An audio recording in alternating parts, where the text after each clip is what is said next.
Welcome to unified जंगी में आप सभी का स्वागत है। आज हम बात करेंगे यूएफसी फाइट नाइट ब्राज़ील के मेन इवेंट के बारे में। मेन इवेंट के अलावा कुछ फाइट थी जो थोड़ी इंटरेस्टिंग थी, बट अब वो फाइट है नहीं, तो उनके बारे में बात करने से कोई मतलब नहीं।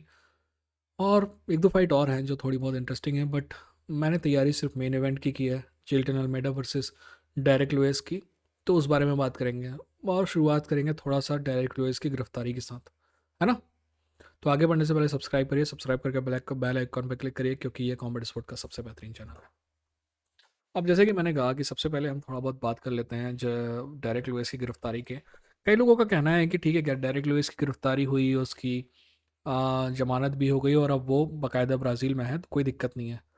और कई लोगों का ये कहना है कि गिरफ्तारी होने के बाद मेंटली तो इंसान परेशान रहता है ना। तो मैं उन लोगों को ये कहना चाहूँगा कि ये सारी बातें तभी मैटर करती हैं कि जब वो फाइटर, जिस फाइटर के बारे में हम बात कर रहे हैं, वो मेंटली स्ट्रांग हो। और डायरेक्ट लुइस अपने पंच से तो स्ट्रांग है, बट मेंटली मैंने कभी डायरेक्ट लुइस को स्ट्रांग नहीं पाया। मेंटली मैंने हमेशा डायरेक्ट लुइस को लैगिंग पाया। जहाँ तक फाइट आईक्यू की बात है, मैंने हमेशा डायरेक्ट लुइस को पीछे पाया। तो मेरे को नहीं लगता कि डायरेक्ट लुइस को इस सबसे कोई फ़र्क पड़ने वाला है। ठीक है, इस फाइट के बारे में बात करते हैं। सबसे पहले डायरेक्ट लुइस की बात कर लेते हैं। डायरेक्ट लुइस के जीतने का फॉर्मूला ये है कि डायरेक्ट लुइस के पास अनबिलीवेबल पावर है। पावर इकलौता काफ़ी नहीं है, पावर को डिलीवर करने का मैकेनिज्म भी होना चाहिए, जो कि डायरेक्ट लुइस के पास है। डायरेक्ट लुइस की जितनी भी फाइट होंगी, पिछले 10 फाइट आप निकाल के देखिए, डायरेक्ट लुइस उसमें ना बेहतर रेसलर था, ना बेहतर स्ट्राइकर था। फाइट आईक्यू की तो आप बात ही छोड़ दीजिए।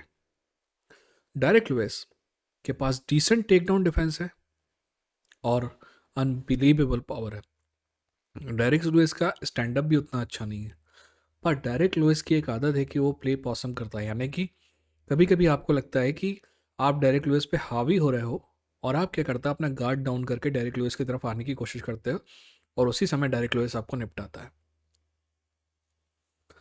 डायरेक्ट लुइस 5 राउंड की फाइट में 24 मिनट 40 सेकंड तक बना रह सकता है ना, और आखिरी के 24 मिनट 40 सेकंड हारने के बाद आखिरी के 20 सेकंड में आपको हरा सकता है।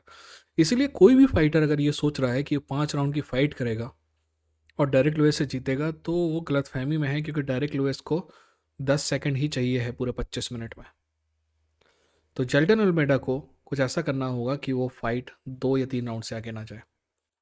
एक बात और जो डायरेक्ट लुइस के बारे में मेरे को दूसरों से अलग सोच देती है, वो ये है कि देखिए, डायरेक्ट लुइस को हम मोस्टली स्ट्राइकिंग के लिए जानते हैं, पर मेरा मानना है कि जब डायरेक्ट लुइस ग्राउंड और पाउंड कर रहा होता है ना, तो हम्म, उससे खतरनाक आदमी कोई नहीं है। इसीलिए गलती से अगर आप डायरेक्ट लुइस के ऊपर हैं तो दैट्स गुड, बट अगर गलती से भी आप डायरेक्ट लुइस के नीचे आ गए ना, तो आप वहीं टैप कर दीजिए, क्योंकि you don't have any chance. Derrick Lewis, मेरा मानना है कि अच्छा एथलीट नहीं है। डायरेक्ट लुइस, मेरा मानना है कि अच्छा स्ट्राइकर नहीं है। डायरेक्ट लुइस, मेरा मानना है कि अच्छा रेसलर नहीं है। पर डायरेक्ट लुइस अनबिलीवेबल पंचर है, अनबिलीवेबल। डायरेक्ट लुइस को दूसरों को हराने के लिए 10 सेकंड से ज़्यादा नहीं चाहिए। और डायरेक्ट लुइस ने कभी इस बात पे का वो भी नहीं कहा कि मैं दूसरों से बेहतर रेसलर हूँ या स्ट्राइकर हूँ। डायरेक्ट लुइस ने कभी कहा नहीं, और डायरेक्ट लुइस साफ साफ बोलता है कि ये काम वो सिर्फ पैसे के लिए करता है। तो जो आदमी सिर्फ ये काम पैसे के लिए करता है, वो इस बात में पैशनेट नहीं है और वो इतना शानदार है, तो तारीफ करने की तो बनती है।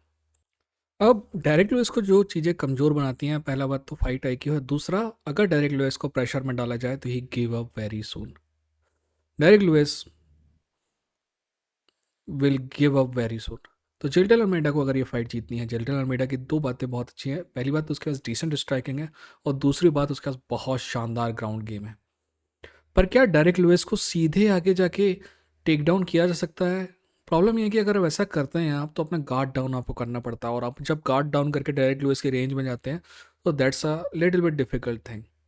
तो मेरा मानना है कि अगर डायरेक्ट लुइस को ग्राउंड पे ले जाना है, और अल्मेडा का जीत का रास्ता ग्राउंड से होके ही जाता है, और अगर अल्मेडा को डायरेक्ट लुइस को ग्राउंड पे लेके जाना है, तो उसको स्ट्राइकिंग करते हुए पंचिंग कॉम्बिनेशन के साथ टेक डाउन करना होगा, या फिर केज के बाजू में जाके क्लिंच करते हुए टेक डाउन करना होगा, है ना। अगर वो वनीला टेक डाउन या फिर कहेंगे नेकेड टेक डाउन करने की कोशिश करेगा, that that will cause him very much, I think.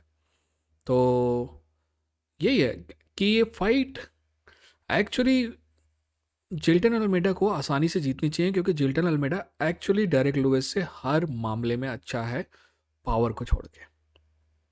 ठीक है ना। और एक बार जिल्टन अल्मेडा भी नॉकआउट हुआ है, बट वो बहुत पुरानी बात है मिडल वेट की। तो जिल्टन अल्मेडा की अगर चेन अच्छी है, पर मैंने आज तक किसी को सर्वाइव करते नहीं देखा है डायरेक्ट लुइस का पंच। तो अच्छी बात तो यही है कि चिन टेस्ट ना की जाए और फाइट को ग्राउंड में जीता जाए। और अगर जिल्टन अल्मेडा को लगता है कि वो आउट पॉइंट कर देगा डायरेक्ट लुइस को, तो वो गलत नहीं है कि उसको कि वो आउट पॉइंट कर सकता है डायरेक्ट लुइस को 5 राउंड की फाइट में। बट डायरेक्ट लुइस की हम कितनी फाइट दिख चुके हैं जिस फाइट में वो पीछे है और फिर आगे बढ़ एक पंच मारता खेल खत्म हो जाता है। डायरेक्ट लुइस का मैं हमेशा, जब कभी डायरेक्ट लुइस मेरे दिमाग में आता है तो डियांटे वाइल्डर मेरे दिमाग में आता है, और मेरे पास रुइस वाली दोनों फाइट मेरे दिमाग में आती है, रुइस ऑर्टिज वाली दोनों फाइट मेरे दिमाग में आती है। कि ऑर्टिज जो है 6 राउंड जीत रहा है लगातार, पर एक पंच खेल खत्म। दूसरी बार में ऑर्टिज जो है 7 राउंड जीत रहा है लगातार, एक पंच खेल खत्म। तो एक पंच से खेल खत्म हो जाए जिल्टन अल्मेडा का, उससे पहले जिल्टन अल्मेडा को डायरेक्ट लुइस का खेल खत्म होना करना पड़ेगा। और वो जो खेल खत्म करने का जो भी फाइट एंडिंग मनूवर है वो ग्राउंड से होके ही जाता है। और आप कहेंगे कि मेरा प्रेडिक्शन क्या है, तो मेरा प्रेडिक्शन बहुत सिंपल है। मेरा दिल कहता है कि जिल्टन अल्मेडा जीतेगा, दिमाग कहता है कि जिल्टन अल्मेडा जीतेगा, पैसा होता तो जिल्टन में लगाया जाता। और मुझे लगता है कि हार जीत से कोई घंटा फर्क नहीं पड़ता है डायरेक्ट लुइस का। डायरेक्ट लुइस को पैसा मिलता रहेगा, क्योंकि Derrick Lewis perfect gatekeeper heavyweight हैवीवेट डिवीजन का। अगर आपको चैंपियन बनना है तो उस चैंपियन बनने का रास्ता डायरेक्ट लुइस को ग्राउंड पे लेटा के ही जाता है। तो हम देखते हैं कि जेल्टन अल्मेडा चैंपियनशिप मटेरियल है कि नहीं है, ये हमें कल पता चलेगा। ठीक है। फाइट का टाइमिंग आपको सभी को पता है, सुबह 6:30 बजे से है। अगर मेरे पास टाइम होगा तो मैं फाइट के बाद वीडियो बनाऊंगा, है ना। अपना ख्याल रखिए, अपनों का ख्याल रखिए। ये था इंडियन फाइट जंकी, लड़ेंगे जीतेंगे।